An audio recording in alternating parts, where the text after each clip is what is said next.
Diesel के बाद अब घरेलू गैस के दाम बढ़ गए हैं, जिस पर बातचीत करने के लिए हमारे साथ रोहतक से विधायक भारत भूषण बत्रा जी हैं। उनसे बात करते हैं। सर, किस तरह से देखते हैं गैस के दाम बढ़ गए? ये सारा भारत की विदेश नीति का फेलियर है।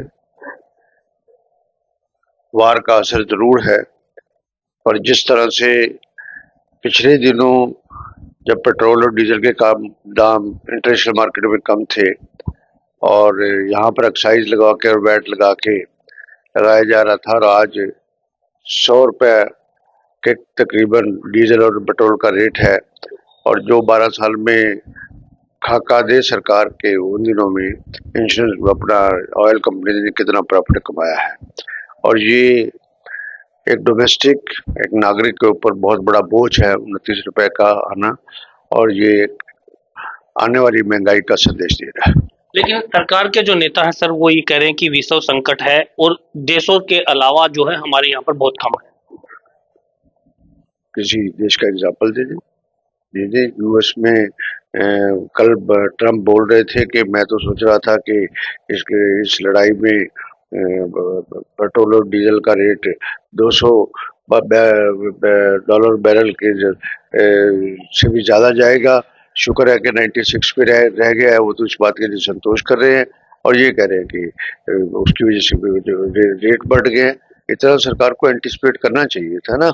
और सरकार पेट्रोल से डीजल से पैसे क्यों कमाना चाहती है? क्या वो अपनी इकॉनमी चलाना चाहती है? क्या और रिसोर्सेज हमारे पास नहीं है सभी चीज की? और ये पेट्रोल और डीजल एक कॉमन आदमी के पॉकेट से पैसा लेता है। लेकिन साथ साथ में ये भी कहा जा रहा है कि इकोनॉमी बढ़ रही है और अर्थव्यवस्था जो है भारत की मजबूत हो रही है। कौन सी इकोनॉमी बढ़ रही है बता दीजिए। कौन सा नई बात उन्होंने कर दी हो? कोई और इंटरनेशनल लेवल पे बहुत बड़ा कोई इंफ्रास्ट्रक्चर है? वो दो बात है। एक मोदी जी रेल को बढ़ाने में लगे हुए हैं, एक सड़कों का, बस दो से अलावा तीसरा तो मैंने किसी फील्ड के अंदर किसान का बहुत बुरा हालत है, व्यापारी की बुरी हालत है, कर्मचारी की है, कर्मचारियों को पूरी तनख्वाह नहीं मिलती, भ्रष्टाचार का बोलबाला है।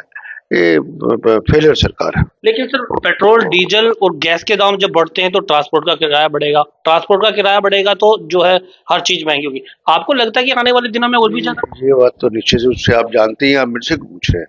आप भी जानते हैं इस बात के लिए कि हर एक चीज का, पेट्रोल डीजल का और गैस का, कमर्शियल गैस का प्रत्येक व्यक्ति को इसका भार पड़ेगा। निश्चित रूप से महंगाई आएगी, हर एक चीज में महंगाई आएगी। उसे आज का समाचार पत्र भी लिख रहा है कि जीएसटी कम करने के बाद भी कीमतें बढ़ रही है। ट्रांसपोर्ट की रेल है, चाहे रेल का ट्रांसपोर्ट है, चाहे बसों का ट्रांसपोर्ट है, चाहे पार्सल ट्रांसपोर्ट है, चाहे ट्रकों का ट्रांसपोर्ट है। जब रेट बढ़ेंगे और एक चीज बढ़ेगी, महंगाई बढ़ेगी, तो सारी महंगाई पे असर पड़ेगा। इस पे ज्यादा असर कौन से तबके पे पड़ेगा? मीडियम क्लास के लोगों पे या ये कहीं व्यापारियों पे? एक जो कुछ एक अपर क्लास है वो तो और भी बढ़ जाएंगे तो अफोर्ड कर लेगी। मीडियम क्लास और लोअर मीडियम क्लास इसमें पिसेगी, और भी ज्यादा जो है महंगाई बढ़ने की आशा। हाँ जी, हाँ जी, हाँ जी। धन्यवाद सर। तो ये थे रोहतक से विधायक भारत भूषण बत्रा। इनका यही कहना है कि जिस तरह से गैस और पेट्रोल डीजल के दाम लगातार बढ़ रहे हैं, उससे और भी आने वाले दिनों में महंगाई बढ़ने जा रही है। रोहतक से जनता टीवी के लिए संजय कुमार।